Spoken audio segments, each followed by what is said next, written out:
మనము తెలంగాణ ప్రాంతము ఆంధ్రప్రదేశ్లో ఏ విధంగా అభివృద్ధి చెందిందనే గురించి మనము మొదటి దశ గురించి కొంత చెప్పడం జరిగింది. సో మొదటి దశలో భాగంగానే ఇంకా కొన్ని వివరాలు మనము ఇప్పుడు తెలుసుకుందాము. ఒక్కటి ఏంటంటే మనం బ్రీఫ్గా చెప్పాలంటే ఈ దశలో మొదటి దశలో తెలంగాణ రాష్ట్రంలో నుంచి జనరేట్ అయ్యే ఆదాయము గణనీయంగా పెరగడం జరిగింది. సో 31% నుంచి 45% ఈ యొక్క 3 దశాబ్దాల్లో అంటే 1961 నుండి 1991 వరకు జరగడం జరిగింది. దీనికి కారణాలు మనం చెప్పుకుంటే ఏంటంటే అభివృద్ధి అనేది ఈ యొక్క హైదరాబాదు ప్రాంతము ఆధారంగానే జరిగిందనేది విమర్శకులు చెప్పడం జరుగుతుంది. సో దానిలో సింహభాగము ఆంధ్ర ప్రాంతం వాళ్ళే దానిలో లాభపడ్డారనేది కొంత దత్తాంశాలు మనకు చెప్తడం జరుగుతుంది. సో వాటా పెరగడం అనేది శుభసూచకము. బట్ ఆటా ఎలా పెరిగింది, దాని ఏ ప్రాంతంలో పెరిగింది, దాని లబ్ధిదారులు ఎదారనుకుని మనం పరిశీలించినప్పుడు అది మనకు తెలంగాణ ప్రాంత ప్రజల కంటే వేరే ప్రాంత ప్రజలు ఎక్కువ లాభపడ్డట్టు మనకు వివరాలు ఇవ్వడం జరిగింది. ఇక వ్యవసాయ రంగం యొక్క వాటా ఆంధ్ర ప్రాంతంలో తెలంగాణ ప్రాంతంలో పెరగడం జరిగింది. అంటే పెరగడం జరిగింది 1920 నుంచి 23% ఈ మొదటి దశలో పెరగడం జరిగింది. బట్ ఇది తెలంగాణ ప్రాంతంలో ఆంధ్ర ప్రాంతంలో కూడా ఈ యొక్క మొత్తం ఆదాయంలో తెలంగాణ ప్రాంతంలో వ్యవసాయ రంగం యొక్క వాటా ఆంధ్ర ప్రాంతంలో మన వ్యవసాయ రంగంలో యొక్క వాటా రెండు పెరగడం జరిగింది. సో దానికి భిన్నంగా ఈ యొక్క పరిశ్రమల యొక్క వాటా తెలంగాణలో తగ్గింది. మనం ఇదివరకు చెప్పుకున్నాం 24% నుంచి తగ్గడం జరిగింది. దానికి భిన్నంగా ఆంధ్ర ప్రాంతంలో పెరగడం జరిగింది. ఇది ముఖ్యంగా గమనిస్తే మనకు ఈ యొక్క విధానపరమైన ఏ విధంగా ప్రభుత్వం తీసుకున్న పాలసీసులు ఏ విధంగా తెలంగాణ ప్రాంతంలో ఇండస్ట్రీస్ను కుంటుపడగొట్టినాయి అనేది చెప్పడం జరుగుతుంది. ఎందుకంటే తెలంగాణ ప్రాంతంలో తగ్గడము ఆంధ్ర ప్రాంతంలో పెరగడం అనేది అది పారిశ్రామిక విధానము ప్రభుత్వం అనుసరించిన విధానం కూడా దోహదపడ్డట్టు మనము వివరించుకోవడం జరుగుతుంది కొంత సందర్భంగా. సో దానికి భిన్నంగా సర్వీసెస్ వాటా రెండు ప్రాంతాలలో పెరగడం జరిగింది. ఎందుకంటే ఆర్థిక అభివృద్ధిలో దశలను పరిశీలిస్తే మనకు తెలంగాణ ప్రాంతము మరియు ఆంధ్ర ప్రాంతాన్ని పోల్చుకుంటే వ్యవసాయం యొక్క రంగంలో యొక్క వాటా పెరగడం జరిగింది. తర్వాత ఇండస్ట్రీ యొక్క వాటా తెలంగాణలో తగ్గడము ఆంధ్ర ప్రాంతంలో పెరగడం జరిగింది. సో ఇండస్ట్రీ వాటా తగ్గడం అనేది ఎందుకంటే మనకు తెలుసు ఆంధ్రప్రదేశ్ ఏర్పడకముందు తెలంగాణ ప్రాంతంలో నైజాం పీరియడ్లో కూడా మన ఈ ప్రాంతము ఇండస్ట్రియలైజేషన్కు పేరుగాంచిందని చెప్పడం జరుగుతుంది. అంటే industrialization one of the industrialized state region కింద మనం తెలంగాణను పరిగణించడం జరిగింది. ఏది ఆంధ్రప్రదేశ్ రాష్ట్రం ఏర్పడకముందు. ఎందుకంటే ముఖ్యమైన మనం వివరాలు త్వరలోనే చెప్పుకుంటాము. బట్ పెరిగింది ఆంధ్ర రాష్ట్రంలో పెరగడం జరిగింది. అది పారిశ్రామిక విధానము తర్వాత ప్రభుత్వం అనుసరించిన ఆర్థిక విధానాల ద్వారా ఇది ముఖ్యంగా ప్రభుత్వ రంగంలో పెట్టిన పెట్టుబడులు కేటాయింపులు దీనికి కారణం అనేది కొంతవరకు చెప్పుకోవచ్చు. ఇక సేవా రంగం యొక్క వాటా అనేది తెలంగాణ ప్రాంతంలో ఆంధ్ర ప్రాంతంలో పెరగడం జరిగింది. అయితే ఇక్కడ మనం చెప్పుకోవాల్సిన అవసరం ఏంటంటే ఈ యొక్క ఆర్థిక వ్యవస్థ పరిణామం చెందుతున్న దశలో ఏ రంగం యొక్క వాటా ఎలా ఉండాలనేది మనకు కొన్ని సిద్ధాంతాలు చెప్పడం జరుగుతుంది. ఎందుకంటే ఆర్థికాభివృద్ధి గురించి మనం చర్చించుకున్నప్పుడు ఆర్థికాభివృద్ధి జరిగిన క్రమంలో ఈ యొక్క వివిధ రంగాల యొక్క వాటలు మారాలనేది సిద్ధాంతాలు చెప్పడం జరుగుతుంది. అంటే ఏవైతే ట్రెడిషనల్ సెక్టార్స్ ఉన్నాయో ట్రెడిషనల్ సెక్టార్ యొక్క వాటా తగ్గాలే, మోడర్న్ సెక్టార్స్ యొక్క వాటా పెరగాలనేది సిద్ధాంతాలు చెప్తాయి. అంటే ట్రెడిషనల్ సెక్టార్స్లో ముఖ్యంగా మనము వ్యవసాయ రంగాన్ని మనము పెట్టుకోవచ్చు. సో అంటే వ్యవసాయ రంగం వాటా తగ్గిందని అనుకుంటే నిజంగా మన తెలంగాణ ఆర్థిక వ్యవస్థ మోడర్నైజేషన్ అని చెప్పుకోవచ్చు. అది ఇక ఆర్థిక పరిణామములు జరుగుతుందనంటే ఈ యొక్క ఇండస్ట్రీ యొక్క వాటా కూడా పెరగాలి. అంటే వ్యవసాయ రంగం యొక్క వాటా తగ్గాలి, అంటే ఇండస్ట్రీ ముఖ్యంగా మోడర్న్ ఇండస్ట్రీస్ ఏవైతున్నాయో వాటి యొక్క వాటా పెరగాలి. సో ఇక్కడ దానికి భిన్నంగా తెలంగాణ రాష్ట్రంలో తగ్గడం జరిగింది, ఆంధ్ర రాష్ట్రంలో పెరగడం జరిగింది. అంటే ఆ విధంగా తెలంగాణ రాష్ట్రానికి ఇది శుభసూచకం కాదనేది, ఆంధ్ర ప్రాంతానికి శుభసూచకమైనప్పటికీ కాదు. ఇక సేవల యొక్క వాటా, సేవా రంగముల యొక్క వాటా రెండిట్లలో పెరుగుతుంది కాబట్టి అది కొంతవరకు శుభసూచకమే. అంటే ఏంటంటే ట్రెడిషనల్ సెక్టార్స్ యొక్క మీద ఆధారపడడం అనేది తగ్గించాలి, గణనీయంగా తగ్గించి ఏవైతే ఆధునిక రంగాలు ఉన్నాయో, ఆధునిక పరిశ్రమలు సేవలు ఉన్నాయో వాటి యొక్క పాత్ర పెరగాలంటే అట్లా పెరుగుతుందంటేనే ఆర్థికాభివృద్ధి పెరుగుతుందనేది చెప్పుకోవచ్చు. సో ఆ విధంగా చూస్తే తెలంగాణ ప్రాంతము కొన్ని విధాల సర్వీసెస్ గురించి చంపించినప్పుడు మోడర్నైజ్ అవుతుందని చెప్పుకోవచ్చు. బట్ ఇండస్ట్రీకి పరిగణించినప్పుడు ఈ దశలో పెరగలేదని మనం చెప్పుకోవచ్చు. సో మనము దీనికి కారణం ఏంటి, వ్యవసాయ రంగము ఇంకా కుంటుపడ్డదనేది, ఈ యొక్క వ్యవసాయ రంగంలో దాదాపు 80% ఏరియాకు నీటిపారుదల వసతి లేదనేది మనము ఇదివరకు చెప్పుకోవడం జరిగింది. దానికి కారణం ఏంటంటే నిజానికి తెలంగాణ ప్రాంతంలో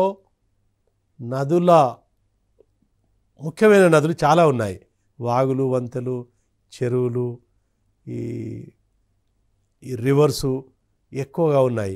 ముఖ్యంగా చెప్పుకోవాలంటే మనకు ఎక్కువ ప్రాంతంలో కృష్ణా రివరు మరియు గోదావరి రివరు కూడా ఎక్కువ శాతము మన తెలంగాణ ప్రాంతం నుంచే పారుతూ పోతుంటుంది. ఇక్కడ ఒక గణాంకాలు చెప్పేది ఏంటంటే దాదాపు 68% కృష్ణా వాటరు మన తెలంగాణ ప్రాంతం నుంచే వెళ్తుంది. అంటే దీని ప్రకారము అంటే ఒకవేళ మనము దీని నిష్పత్తిగా మనము వాటరు మనకు రావాలంటే దాదాపు 68% యొక్క వాటర్, కృష్ణా వాటరు మన తెలంగాణ ప్రాంతానికే కేటాయించాలి. ఇప్పుడు దానికి భిన్నంగా 35% మాత్రమే కేటాయించబడ్డది. అంటే దాదాపు 68% అంటే 50%, అంటే 35% ఎక్కడ, 68% ఎక్కడ చూడండి మీరు. అంటే దాదాపు సగము మాత్రమే కేటాయింపడం జరిగింది. అంటే ఎక్కువ పుష్కలంగా వాటర్ ప్రవహించినప్పుడు కూడా తక్కువ కేటాయింపడం జరిగింది. ఇది బచాయత్తు ఏదైతే వాటర్కి సంబంధించిన కేటాయింపులకు సంబంధించిన ఏవైతే కమిటీస్ ఉన్నాయో బచావత్ గురించి చెప్పుకున్నప్పుడు మనకు వివరాలు ఏంటంటే వాళ్ళ అవార్డు ప్రకారం బచాయత్తు కేటాయించిన వాటర్ ప్రకారము తెలంగాణ ప్రాంతానికి 174 టీఎంసీ వాటరు కేటాయించాలి. బట్ దానికి భిన్నంగా మనకు ఓన్లీ 17.48 టీఎంసీస్ మాత్రమే కేటాయించడం జరిగింది. మనకు ఎంత కేటాయించారు, ఎంత వాళ్ళు సజెస్ట్ చేశారు, ఎంత కేటాయించారని చూస్తే దాని అంతరం చూడండి, దాదాపు 10% మాత్రమే అలొకేట్ చేయడం జరిగింది.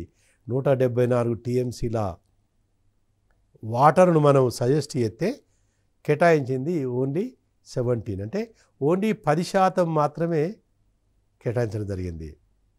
సో ఓవరాల్గా అంటే 68% క్యాచ్మెంట్ ఏరియా ఉంటే, క్యాచ్మెంట్ పరివాహక ప్రాంతం 68% ఉంటే 38% ఓవరాల్గా 38% కేటాయించండి. అంటే అన్ని అనుసదులు మన గోదావరి, కృష్ణ అవన్నీ కలుపుకుంటే మన దగ్గర 68% పరివాహక ప్రాంతం ఉంటే 38% కేటాయించండి. సో దీన్ని బట్టి మనము నీటి వసతికి ఏ విధంగా మనము వివక్షకు గురైనది ఇది చాలా ఇంపార్టెంట్. సో నీరు అనేది మన యొక్క వ్యవసాయ రంగానికి అభివృద్ధికి మూలము.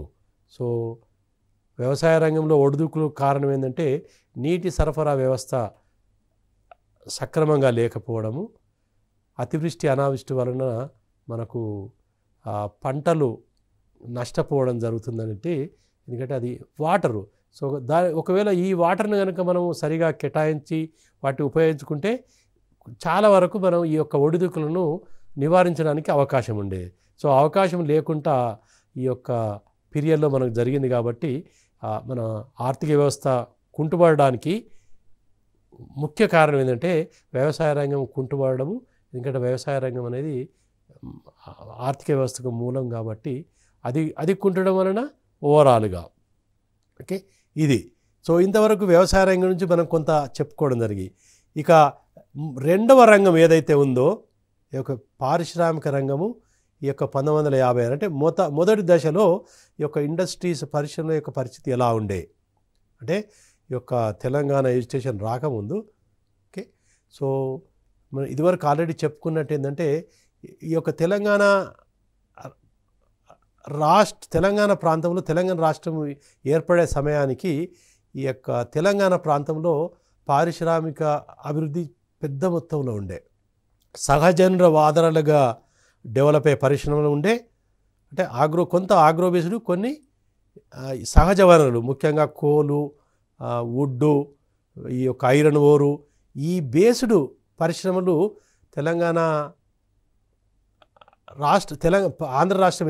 ఆంధ్రప్రదేశ్ రాష్ట్రం ఏర్పడక ముందే తెలంగాణ ప్రాంతంలో ఈ పెద్ద మొత్తంలో ఉండడం జరిగింది. ఓకే ఫర్ ఎగ్జాంపుల్ కొన్ని జిల్లాలు ఇది ముఖ్యంగా ఖమ్మము, ఆదిలాబాదు జిల్లాలు మనకు కోల్ బెల్ట్స్గా మనం పరిగణించ, ముఖ్యంగా మనుగూరు ఆ ప్రాంతము, ఖమ్మంలో మనుగూరు ప్రాంతము, కొంత మంచిర్యాల ఏరియా, ఆదిలాబాద్ డిస్టిక్లో అవి కోల్కు మరియు ముడిసరకు, ఈ ఐరన్ ముడిసరకుకు, ఇనుము మరియు ఫారెస్ట్ బేస్డ్ వాటికి చాలా అనుకూలమైన పరిస్థితులు ఉండే. ఎందుకంటే సహజ వనరులు, దానికి కావాల్సిన ముడిసరకు లభ్యత ఉండేది. సో నిజానికి ఈ యొక్క ముడిసరకు ఆధారంగా పరిశ్రమలు రావాలంటే ఎక్కడైతే ముడిసరకులు లభిస్తాయో అక్కడే దానికి సంబంధించిన పరిశ్రమలు పెట్టాలనేది ఒక సూచన ఉండే. ఇది ఇండస్ట్రియల్ లొకేషన్ భాగంగా సిద్ధాంతాలు చెప్తున్నాయి. నిజానికి లాభాల దృష్టితో అంటే అనుకూల పరిస్థితుల దృష్టితో అంటే ఎక్కడైతే ముడిసరకు, ఏదైతే ముఖ్యమైన ముడిసరకు అక్కడే ఇండస్ట్రీస్ పెడితే చాలా ఎకానమీస్ ఆఫ్ స్కేల్, కొన్ని సహజంగా కొన్ని లాభాలు జరుగుతున్నది సిద్ధాంతం చెప్పడం జరుగుతుంది. ఇప్పుడు అది ఆ విధంగా చూసుకుంటే కొంతవరకు డిస్క్రిమినేషన్ కావడం, ఇండస్ట్రియలైజేషన్లో కూడా ఎక్కడైతే అవసరమో అక్కడ పెట్టకపోవడం జరిగింది. సో నిజంగా ఈ కోలు, ఐరన్ ఓరు, ఫారెస్ట్ బేస్డ్ ప్రొడ్యూస్కు సంబంధించిన పరిశ్రమ అయితే ఈ ఖమ్మము, ఆదిలాబాదు ప్రాంతాల్లో ఏర్పడాలి. మరియు హైదరాబాద్ అనేది జాగ్రఫికల్గా హైదరాబాద్ సెంటరు, లొకేషన్లకి చాలా అడ్వాంటేజ్ ఉంది. ముఖ్యంగా హైదరాబాద్, సికింద్రాబాద్లో ఇది కొన్ని ఇండస్ట్రీస్ కూడా బాగా ఎస్టాబ్లిష్ కావడం జరిగింది అదే టైంలో. ఇది 1956 ప్రాంతంలో ఆంధ్రప్రదేశ్ రాష్ట్రం ఏర్పడకముందు ఎక్కువ ఇండస్ట్రీస్, హెవీ ఇండస్ట్రీస్, కొన్ని industry for example BHEL, BEL, HEL, Hindustan, Praga tools, కొన్ని ముఖ్యమైన పరిశ్రమలు ఈ హైదరాబాదు చుట్టుప్రక్కలలో.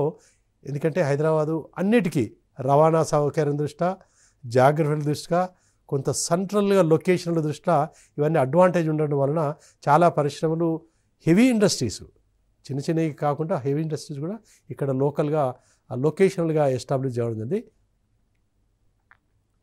సో మనకు ఇండస్ట్రీస్కు సంబంధించిన అలొకేషన్స్ ఫర్ ఎగ్జాంపుల్ ఈ పీరియడ్లో మన ఈ దత్తాంశాన్ని చెప్పేది ఏంటంటే ఈ పీరియడ్లో ఏది మొదటి దశలో 1957-66 ఆ ప్రాంతంలో ఈ యొక్క ఇండస్ట్రీస్ యొక్క ప్రోగ్రెస్ తెలంగాణ ప్రాంతంలో ఓన్లీ 2.2% ఉండే. దానికి భిన్నంగా ఆంధ్ర ప్రాంతంలో 12.7% ఉన్నది. అంటే ఈ దశలో మొదటి దశలో పరిశ్రమల యొక్క అభివృద్ధి తెలంగాణ ప్రాంతంలో కుంటుపడ్డది, ఆంధ్ర ప్రాంతంలో పెరగడం జరిగింది. బట్ 1956లో చూస్తే తెలంగాణ ప్రాంతంలోకి ఇండస్ట్రియల్ ప్రగతి గణనీయంగా ఉండే. ఇప్పుడు దాన్ని ఈ ఫస్ట్ ఫేజ్ ఆఫ్ ఆంధ్రప్రదేశ్లో ఏదైతే ఉందో ఈ యొక్క ఇండస్ట్రీస్ కూడా వివక్షకు గురిజాడింది. సో నీటి సౌలభ్యత దృష్ట్యా వ్యవసాయ రంగముకు ఈ యొక్క సహజ వనరుల దృష్టిలో ఏవైతే ఇండస్ట్రీస్ రావాలో దృష్టితో ఇండస్ట్రీస్ కూడా రెండు ఏవైతే ముఖ్యమైన రంగాలు రెండు ముఖ్యమైన రంగాలకు కొంత వివక్ష జరిగిందనేది మనకు ఈ దీని దృష్ట్యా చెప్పుకోవడం జరుగుతుంది. సో ఇది వరకు ఆల్రెడీ మనం కొంతవరకు చెప్పుకోవడం జరిగింది. రెవెన్యూ ఎక్స్పెండిచర్ కూడా ఏదైతే మనకు జనరేట్ అవుతుందో ఇది ఈ టేబుల్ ఏంటంటే కొంచెం డీటెయిల్స్ చెప్తుంది. ఈ డీటెయిల్స్ చూసి ఏంటంటే మనకు ఈ వాటా రెవెన్యూలో వాటా ఎంత ఉండే, ఈ ఎక్స్పెండిచర్లో వాటా ఎలా మారింది, ఇది అంటే 1956-57 నుంచి ప్రతి సంవత్సరం ఎలా మారుకుంటూ వచ్చేది కొంచెం డీటెయిల్స్ చెప్పుకోవడం జరుగుతుంది. సో దాన్ని బట్టి ఏంటంటే మనకు ఈ ఏవైతే బ్రాకెట్స్లో ఉన్న ఇన్ఫర్మేషను వాటాలని చెప్తుంది. దాన్ని బట్టి చూస్తుందంటే మనము కేటాయింపులు అనేది ఎక్స్పెండిచర్ అనేది మనకు ఏ దృష్టి చూసినా కేటాయింపులు రెవెన్యూ కంటే తక్కువగా ఉండడం జరిగింది. సో ఈ కేటాయింపులను మనం దృష్టిలో పెట్టుకుంటే ఈ కేటాయింపుల యొక్క ప్రభావము మన యొక్క ఇండస్ట్రియల్ డెవలప్మెంట్పై కూడా పడ్డది. ఎందుకంటే ఆ కేటాయింపులు ఇండస్ట్రీసు ఎక్కడెక్కడ పెట్టాలి ఏంటిది అనేది దాంట్లో తెలంగాణ ప్రాంతం వివక్ష కూరింది కాబట్టి ఇండస్ట్రియల్ డెవలప్మెంట్లో కొంత స్తబ్దత ఏర్పడడం జరిగింది. సో తెలంగాణ ప్రాంతంతో పోల్చుకుంటే ముఖ్యంగా రాయలసీమ ప్రాంతము పారిశ్రామిక అభివృద్ధిలో ముందుకు సాగడం జరిగింది ఈ మొదటి దశలో. ఓకే, ఇక కొన్ని ముఖ్యమైన నిజాము పరిపాలనలో ఏవైతే ముఖ్యమైన పరిశ్రమలు ఉన్నాయో, ఇది వ్యవసాయాధార రంగంలో కానీ మిగతా రంగాలు ఏవైతే పరిశ్రమలు ఉన్నాయో, ముఖ్యంగా ఆ బోధన్ షుగర్ ఫ్యాక్టరీ, తర్వాత సిరిపూర్ కాగజ్ మిల్లు, ఆజంజాహి మిల్లు, ఈ సిరిసిల్క్ ఏవైతే ఈ పీరియడ్లు ఉన్నాయో ఇవన్నీ ఏంటంటే కొంత నిర్లక్ష్యానికి గురి కాబడ్డది. ఇవి ఒకప్పుడు చాలా టైంలో చాలా ముఖ్యమైన పరిశ్రమలు, ఫేమస్ పరిశ్రమలు. ఏది ఈ వాల్యూ అంటే వాళ్ళు ఉత్పత్తి చేసిన విలువ దృష్ట్యా, ఉద్యోగ అవకాశాల దృష్ట్యా ఈ పరిశ్రమ అనేది పెద్ద లెవెల్లో తెలంగాణ అభివృద్ధికి దోహదపడ్డాయి. ఏవైతే మూలం ఉన్నాయో వాటిపై వివక్ష చూపడం జరిగింది. సో దాదాపు ప్రస్తుత పరిస్థితిలో చాలా వరకు అవన్నీ క్లోజే కావడం జరిగింది. ఈ యొక్క ఇండస్ట్రియలైజేషన్ గురించి చెప్పుకున్నది ఏంటంటే ఈ ఇండస్ట్రీస్ ఎక్కువ హైదరాబాదు పరిసర ప్రాంతాలనే లొకేట్ కావడం జరిగింది. అంటే దాదాపు 3/2 భాగము తెలంగాణలోని రెండు అంటే 2/3 ఆఫ్ ఇండస్ట్రీస్ హైదరాబాదు ప్రాంతంలోనే ఎస్టాబ్లిష్ కావడం జరిగింది. అంటే హెవీ కాన్సన్ట్రేషను, అంటే ఎక్కువ కాన్సన్ట్రేషన్ కావడం కూడా సో అభివృద్ధికి శుభసూచకం కాదు. అంటే వీలైనంతవరకు డిసెంట్రలైజేషన్ అయితే అన్ని భాగాలు అన్ని ఏరియాస్ కూడా డెవలప్ కావడానికి అవకాశం ఉంటుంది. బట్ దానికి భిన్నంగా అభివృద్ధి మొత్తాన్ని ఈ విధానపరమైన నిర్ణయాలు కూడా హైదరాబాదు ప్రాంత అభివృద్ధికే ఎక్కువ దోహదపడడం జరిగింది. సో దాంట్లో అభివృద్ధి జరిగినప్పటికీ అది ఏ ప్రాంత వాసులకు లాభం చేకూర్చింది అనేది మనకు తెలుసు. ఎందుకంటే మనము ఏవైతే 3 ముఖ్యమైన అంశాల గురించి తెలంగాణ ఎడ్యుకేషన్ చేసినదో, నీళ్లు, నిధులు, నియామకాలు దృష్టితో చూసుకుంది అంటే అభివృద్ధి జరిగినప్పటికి కూడా హైదరాబాద్ చుట్టుపక్కల అభివృద్ధి జరిగినప్పటికి కూడా దాని యొక్క ఫలితాలు తెలంగాణ ప్రజలకు చెందలేదనేది నిర్వివాదాంశం చాలా వరకు. సో అలాగే కొంతవరకు ఈ ప్రాంతీయ అసమానతలు, ఎందుకంటే హెవీ కాన్సన్ట్రేషన్ అవుతే మిగతా ప్రాంతాలలో ప్రగతి జరగదు.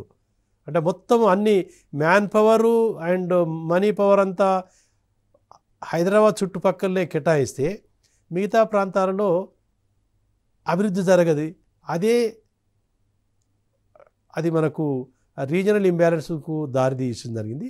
దానికి తోడు రాజకీయ కారణాలు కూడా, ఎందుకంటే రాజకీయ కారణాలు కూడా కొంత వాళ్ళ విధానపరమైన అంశాలలో వాళ్ళ యొక్క రోల్ ఉంటుంది కాబట్టి దానివలన కూడా ఈ యొక్క ఇండస్ట్రియలైజేషన్ను కుంటుపడము, దాంతోపాటు ఈ ప్రాంతీయ అసమానతలు పెరగడానికి కూడా దోహదపడడం జరిగింది. ఇక ఇంకో ముఖ్యమైన అంశం ఏంటంటే, ఈ ఫస్ట్ ఫేజ్లో జరిగిన ముఖ్యమైన అంశం ఏంటంటే ఎంప్లాయ్మెంట్ ఏ విధంగా ఉండే. అంటే 1956లో ఆంధ్రప్రదేశ్ ఏర్పడిన తర్వాత తెలంగాణ ఎడ్యుకేషను జరిగే వరకు ఈ యొక్క ఎంప్లాయ్మెంట్ ఉపాధి అవకాశాలు ఏవిలాగా ఉండే.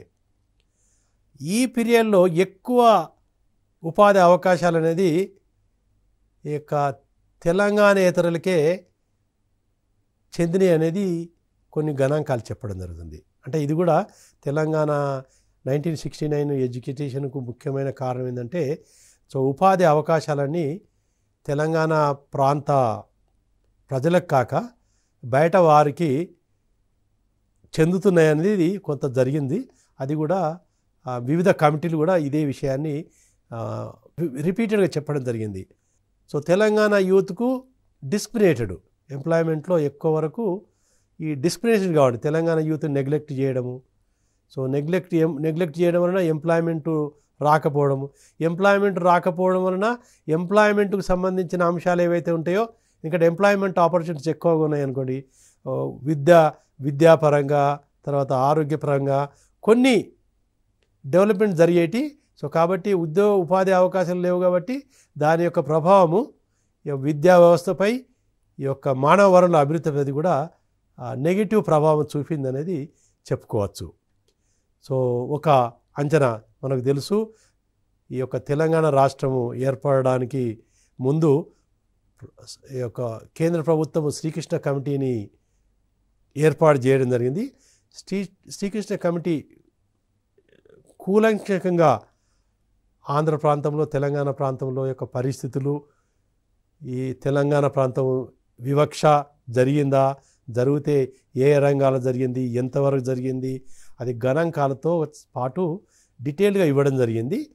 ఇస్తూ దానికి ఉపాధికి సంబంధించినంత వరకు వాళ్ళు అంటే దాదాపు 53 సంవత్సరాలలో తెలంగాణ ప్రజలు దాదాపు 2.5 లక్షల ఉద్యోగ అవకాశాలు పోగొట్టడం జరిగింది. అంటే that Telangana youth loss 2.5 lakh job opportunities. ఎందుకంటే ఇవన్నీ కూడా తెలంగాణేతరులే తీసుకెళ్ళడం జరిగింది కాబట్టి ఈ విధంగా మనం చెప్పుకోవచ్చు. సో మనకు తెలుసు, ఈ యొక్క 1956, 1969 దశకంలో జరిగిన అభివృద్ధి తెలంగాణకు అనుకూలంగా లేదు, ఆంధ్ర ప్రాంతానికి అనుకూలంగా ఉన్నది అనేది క్లియర్గా ఎస్టాబ్లిష్ కావడం జరిగింది గణాంకాలతో పాటు.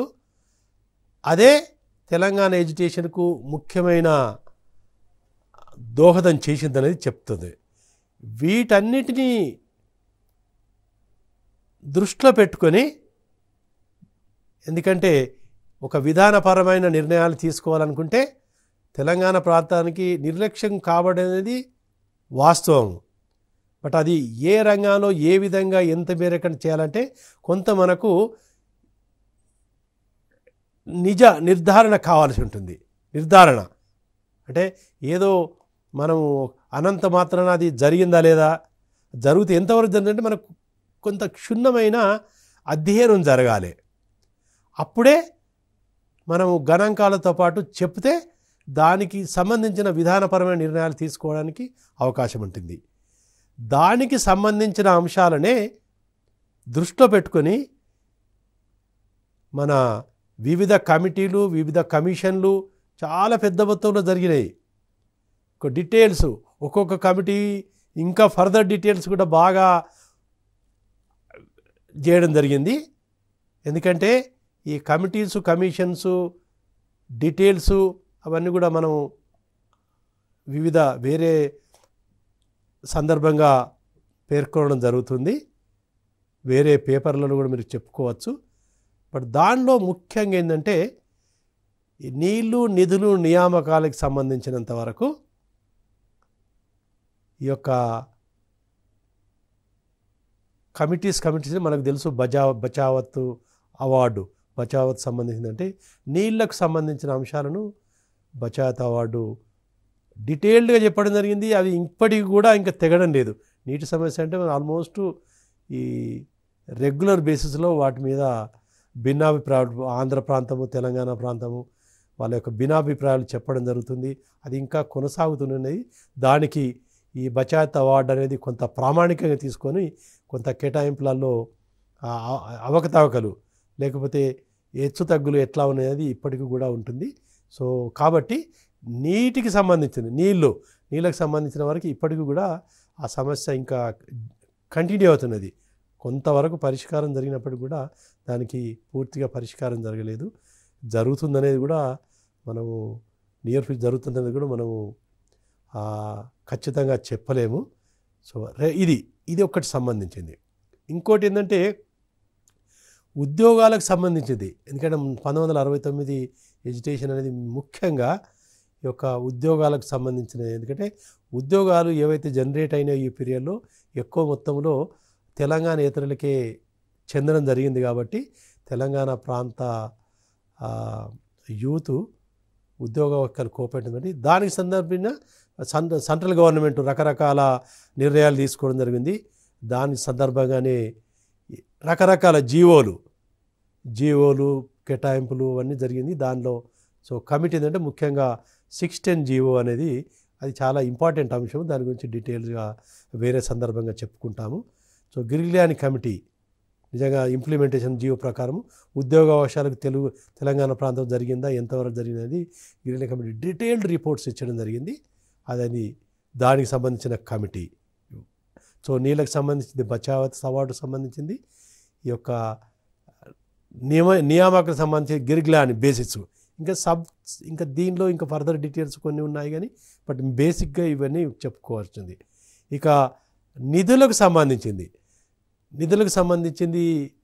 నియామకాలకు సంబంధించింది గిరిగిలాని కమిటీతో పాటు తర్వాత officers committee, Jayabharat Reddy committee కూడా తర్వాత తెలంగాణ ఆంధ్రప్రదేశ్లో టీడీపీ ప్రభుత్వం వచ్చిన తర్వాత ఈ అవకతవకల గురించి, ఎంప్లాయ్మెంట్లో అవకతవకల గురించి, మన ఇంప్లిమెంటేషన్లో లొసుగుల గురించి ఈ యొక్క ఆఫీసర్స్ కమిటీని నియమించడం జరిగింది. దానికి జయభరత్ రెడ్డి అధ్యక్షన. అది నిజంగానే ఎంప్లాయ్మెంట్లో తెలంగాణ ప్రాంతానికి ఇంజస్టిస్ జరిగిందా, వివక్ష జరిగిందా అనేది దాని గురించి డీటెయిల్గా చెప్పడం జరిగింది.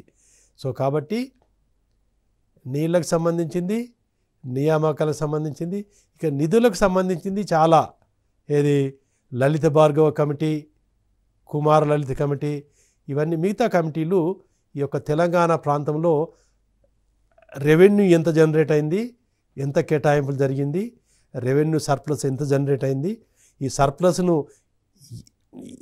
కేటాయింపులు ఎలా ఉండాలి, ఎలా ఉన్నాయి అంటే వాళ్ళు చెప్పడం మిగతా వాళ్ళు సూచించడం జరిగింది. ఈ కేటాయింపులు అనేది ఎక్కడ జరగాలి, ఏ రంగంలో జరగాలి, ఎంతవరకు జరగాలి సూచన చేసినప్పటికి కూడా అది వాస్తవానికి ఎంత జరిగింది. సో ఈ కమిటీస్ అన్నీ పరిశీలించి ఒకటి నిర్ణయానికి ఏంటంటే ఇక తెలంగాణ ప్రాంతంలో జనరేట్ అయిన రెవెన్యూ తెలంగాణ ప్రాంతంలో ఖర్చు పెట్టక ఈ యొక్క ఆంధ్ర రాష్ట్రానికి తరలించడం జరిగింది. తరలించడం జరిగిన ఈ యొక్క వ్యవసాయ రంగము, పారిశ్రామిక రంగము, సేవలు అన్ని రంగాలు కుంటుపట్టడానికి కారణం ఏంటంటే నిధులు ఏవైతే ఉన్నాయో ఆ కేటాయింపులు అనేది ఈ నిష్పత్తులు లేవు, జనరేటర్ నిష్పత్తులు లేవు. కొన్నిట్లలో వాళ్ళు కొన్ని విధాన నిర్ణయాలు ఏదైతే వాటిని కొంత తిప్పిచ్చి అంటే కొంతవరకు గోల్మాల్ చేసేసి కేటాయింపులు అనేది మనం ఆల్రెడీ చూసిన 2:1 ఉంటే 3.6 నుంచి 1 చేయడం జరిగింది. అంటే ఈ వనరుల కేటాయింపు అనేది తక్కువ ఏదైతే ఎంత అయితే ఏ దృష్టితో అంటే బ్యాక్వర్డ్నెస్ దృష్టితో చూసుకుంటే తెలంగాణ ప్రాంతానికి ఎక్కువ కేటాయింపు జరగాలి. వనరులు జనరేట్ అయిన దృష్టితో కూడా చూస్తే తెలంగాణ ప్రాంతానికి ఎక్కువ. రెండిట్లలో రెవెన్యూ జనరేషన్ దృష్టిలో అవసరాల దృష్టిలో తెలంగాణ ప్రాంతానికి ఎంతైతే వాటా రావాలో ఆ వాటా కంటే తక్కువ ఈ యొక్క తెలంగాణ ప్రాంతానికి ఆంధ్రప్రదేశ్ రాష్ట్రం ఏర్పడిన తర్వాత 1969కు ముందు జరిగిందనేది ఈ చెప్పడం జరిగింది. వీటన్నిటిని ఈ కమిటీస్ డీటెయిల్గా చెప్పడం జరిగింది. సో వీటి యొక్క ప్రభావము మనకు ఈ యొక్క ఆర్థిక వ్యవస్థపై పడ్డదనేది ఎందుకంటే ఆటోమేటిక్గా ఎందుకంటే అభివృద్ధి సాధించాలంటే నీళ్ళు, నిధులు, ఎంప్లాయ్మెంటు ఈ అన్నిట్లలో కూడా తెలంగాణ ప్రాంతానికి నష్టం జరిగింది, వివక్ష జరిగింది. వీటి యొక్క ప్రభావం ఏంటంటే మొత్తము తెలంగాణ ఆర్థిక వ్యవస్థ కుంటుపడడానికి దోహదపడ్డదనేది మనము ఈ సందర్భంగా చెప్పుకోవచ్చు. ఇది మొదటి దశలో 1956 నుంచి 1969 మధ్యలో ఉన్న తెలంగాణ రాష్ట్రం యొక్క ఆర్థిక స్థితిగతులు ఇంతవరకు మనం చెప్పుకోవడం జరిగింది. ఇక నెక్స్ట్ స్టేజ్లో ఏదైతే 1970 నుంచి 1970 అంటే ఈ యొక్క తెలంగాణ ఎడ్యుకేషన్ తర్వాత ఆర్థిక సంస్కరణ మధ్య ఎటువంటి ఆర్థిక పరిస్థితులు ఉండే దానివల్ల ఏం జరిగిందనేది మనము నెక్స్ట్ లెసన్లో చెప్పుకోబోతున్నాము.